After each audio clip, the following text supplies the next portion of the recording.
बांग्लादेश की तकदीर ईवीएम और मतपेटियों में कैद हो चुकी है। 15 साल बाद बिना शेख हसीना के यह पहला चुनाव है। मतदान खत्म हो चुका है, वोटों की गिनती जारी और ढाका की सड़कों पर सन्नाटे के बीच एक अजीब सी बेचैनी है।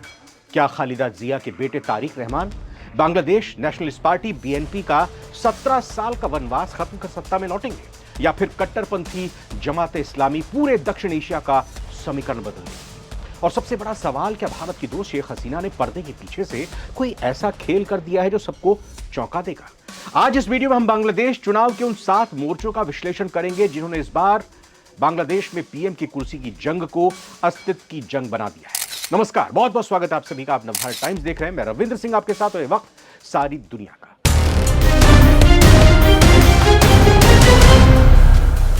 चुनाव नतीजे आने से पहले एक बड़ा खेल मोहम्मद यूनुस की तरफ से किया गया। क्या दांव चला है उसकी बात करेंगे, लेकिन पहले आपको बता दें कि बांग्लादेश में मतदान तो संपन्न हो चुका है और इस सबकी नजरें वोटों की गिनती पर टिकी है। राजनीतिक मुकाबला बेहद दिलचस्प है। बीएनपी, जमात इस्लाम बांग्लादेश, शेख हसीना का फैक्टर, युवा वोटर और सत्ता के समीकरण, सब कुछ इस बार अलग अलग नजर आ रहा है। सबसे पहले बात आज के ताजा आंकड़ों की। चुनाव आयोग बांग्लादेश के मुताबिक 50% से ज्यादा वोटिंग दर्ज की गई है। अंतिम आंकड़ा आगे चलकर आएगा, लेकिन यह वोटिंग शांतिपूर्ण नहीं रही, खूब हिंसा हुई। दैनिक भास्कर न्यूज 18 की रिपोर्ट्स के मुताबिक खुलना बांग्लादेश का एक इलाका है, वहां पर पोलिंग बूथ पर हिंसक झड़प हुई जिसमें बीएनपी के एक दिग्गज नेता मुहिबुज्जमा कोची की मौत हो गई। आरोप है कि जमात इस्लामी के कार्यकर्ताओं ने उन्हें धक्का दिया जिससे उनके सिर पर गंभीर चोटें आईं।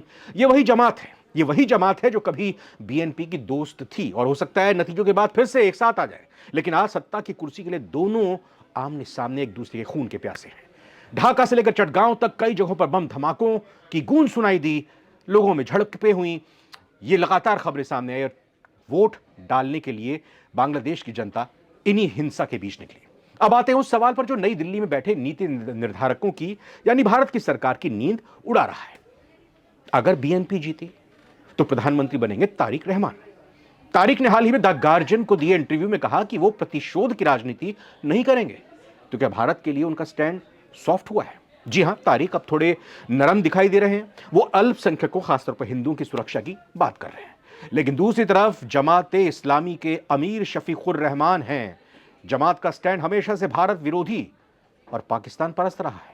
हालांकि इस चुनाव में जमात ने पहली बार एक हिंदू उम्मीदवार को खड़ा करके दुनिया को दिखाने की कोशिश की है कि वो बदल रहे हैं। पर क्या वाकई ऐसा है? भारत के लिए तारिक रहमान फिर भी एक नपा तुला विकल्प हो सकते हैं, लेकिन जमात का आना दिल्ली के लिए खतरे की घंटी है। अगर बीएनपी और जमात दोनों गठजोड़ करें, त्रिशंकु सरकार हो, तो फिर भारत बांग्लादेश संबंधों की दिशा पर एक अलग चर्चा होगी, एक अलग बहस छिड़ेगी। विश्लेषकों का मानना है कि इन दलों का भारत के साथ रुख पहले से ज्यादा सख्त हो सकता है, या फिर एकदम उलट पुनर्समीक्षा वाला, यानी कि भारत के साथ बैलेंस बनाकर साथ चलने वाला भी हो सकता है।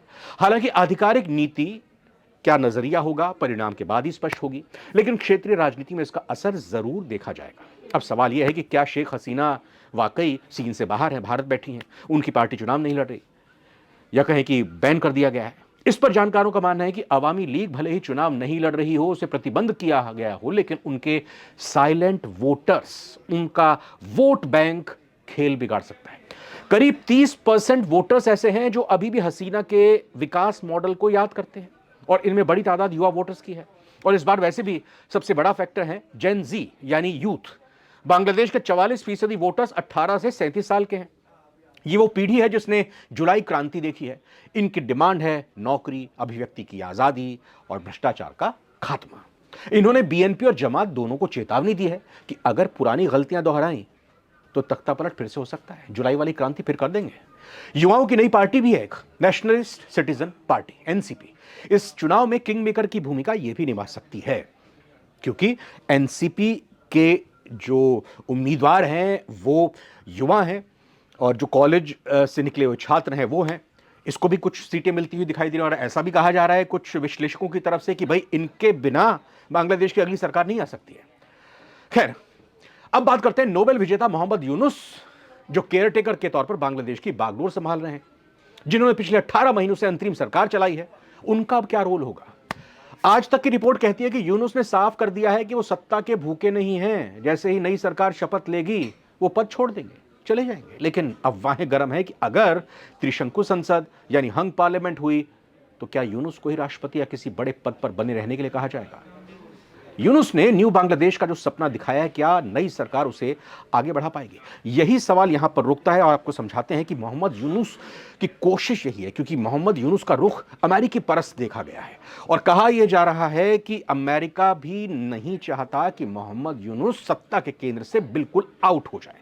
तो कहीं ना कहीं अमेरिका ने और कहीं ना कहीं मोहम्मद यूनुस ने अगली और आगामी और भावी सरकार को लेकर बांग्लादेश में अपना रोल फिक्स किया हुआ है और उसी को लेकर वो आगे बढ़ रहे हैं। इसका आपने उदाहरण भी देखा कि चुनाव से 4 दिन पहले ही बांग्लादेश और अमेरिका के बीच में ट्रेड डील हुई। तो ये कहीं ना कहीं इशारे कर रहा है कि मोहम्मद यूनुस एक बड़ा रोल करते हुए दिखाई दे रहे हैं आगे आने वाली बांग्लादेश की सरकार में। वैसे इस बार चुनाव सिर्फ बेगमों की जंग नहीं, बेगमों की जंग क्योंकि खालिदा जिया और शेख हसीना इन्हीं के बीच मुकाबला माना जाता था।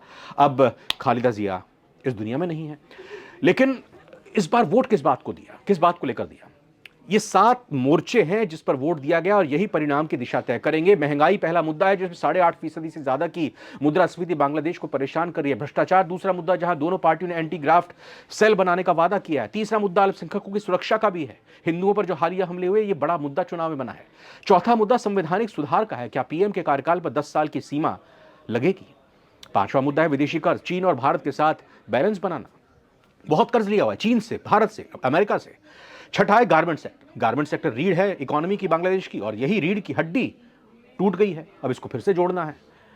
सातवां मुद्दा स्वतंत्र न्यायपालिका, क्या अदालतों को राजनीति से मुक्त किया जाएगा? यह भी एक बड़ा सवाल है, यह भी एक आंदोलन की वजह रहा है। अब 3 संभावित प्रधानमंत्री के चेहरों की बात कर लेते। कौन है? तारिक रहमान बीएनपी से, लंदन में लंबे वनवास के बाद लौटे तारिक रहमान फिलहाल प्रधानमंत्री पद की दौड़ में सबसे प्रबल दावेदार माने जा रहे हैं। खालिदा जिया की मौत के बाद जब से उन्होंने पार्टी की कमान संभाली है, बांग्लादेश की जनता के बीच उनकी लोकप्रियता का ग्राफ तेजी से बढ़ा है। तारिक रहमान का भारत पर स्टैंड समान सम्मान और आपसी हित पर आधारित है। हालांकि अतीत में, पुराने दिनों में बीएनपी का झुकाव पाकिस्तान और चीन की तरफ देखने को मिला है, लेकिन इस बार तारिक रहमान ने कूटनीतिक संतुलन बनाने की कोशिश की है। वो तीस्ता जल विवाद और सीमा पर होने वाली मौतों को लेकर भारत पर कड़ा रुख अपना सकते हैं, लेकिन उन्होंने ये भी संकेत दिया है कि वो अपनी जमीन का इस्तेमाल भारत विरोधी गतिविधियों के लिए नहीं होने देंगे।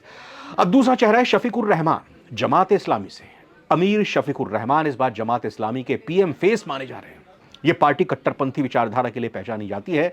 युवाओं की नई पार्टी एनसीपी का यह गठबंधन देश में क्रांतिकारी बदलाव का दावा करता दिखाई दिया है। भारत के प्रति सोच की अगर बात करें तो शफीकुर रहमान ने सभी को चौंकाते हुए भारत के प्रति काफी नरम और सकारात्मक रुख अपनाया। कह रहे हैं कि भाई हो सकता है कि चुनावों को लेकर उन्होंने ऐसा किया हो अल्पसंख्यकों के वोट हासिल करने के लिए। उन्होंने सार्वजनिक तौर पर कहा कि भारत बांग्लादेश का सबसे निकटतम पड़ोसी है, उनके साथ रिश्ते उनकी प्रायोरिटी रहेगी। जमात ने हाल ही में भारतीय उच्चायुक्त से मुलाकात भी की थी, जो इस बात का संकेत है कि वो अपनी पुरानी भारत विरोधी छवि को बदलकर एक जिम्मेदार पड़ोसी के रूप में उभारना चाहते हैं। तीसरा चेहरा नाहिद इस्लाम और एनसीपी का प्रभाव, क्योंकि छात्र आंदोलन से निकले हैं नेता नाहिद इस्लाम। उनकी पार्टी एनसीपी सीधे प्रधानमंत्री की रेस में भले ना हो, लेकिन किंग मेकर जरूर है, लेकिन वो सरकार बनाने में एक अहम भूमिका निभाती नजर आ रही है या आ सकती है। इस पार्टी का रुख शेख हसीना को शरण देने के मुद्दे पर इस गुट का रुख भारत के प्रति काफी आक्रामक रहा है। वो भारत के साथ आने वाले सभी पुराने समझौते की समीक्षा की मांग कर रहे हैं, जो भारत की व्यापारिक और रणनीतिक हितों के लिए एक चुनौती बन सकता है। नतीजे गुरुवार देर रात या शुक्रवार सुबह तक आने शुरू हो जाएंगे। बांग्लादेश एक ऐसी राह पर इस वक्त खड़ा है जहां से पीछे मुड़कर देखना नामुमकिन है। क्या वहां लोकतंत्र जड़ें जमाएगा या फिर कट्टरपंथ का नया दौर शुरू होगा? भारत की नजरें टिकी हैं, पूरी दुनिया की नजरें टिकी है, क्योंकि ढाका में जो भी होगा उसका असर सीधे पश्चिम बंगाल, हमारे नॉर्थ ईस्ट के राज्यों पर पड़ेगा। ये नतीजे सिर्फ बांग्लादेश की राजनीति नहीं बल्कि पूरे दक्षिण एशिया के समीकरण प्रभावित कर सकती है। आपको क्या लगता है, बांग्लादेश का अगला वजीर आजम, प्रधानमंत्री, पीएम कौन होना चाहिए? कमेंट्स में अपनी राय दें। पल पल की अपडेट के लिए नवभारत टाइम्स के साथ बने रहें। फिलहाल इस वीडियो में इतना ही। नमस्कार।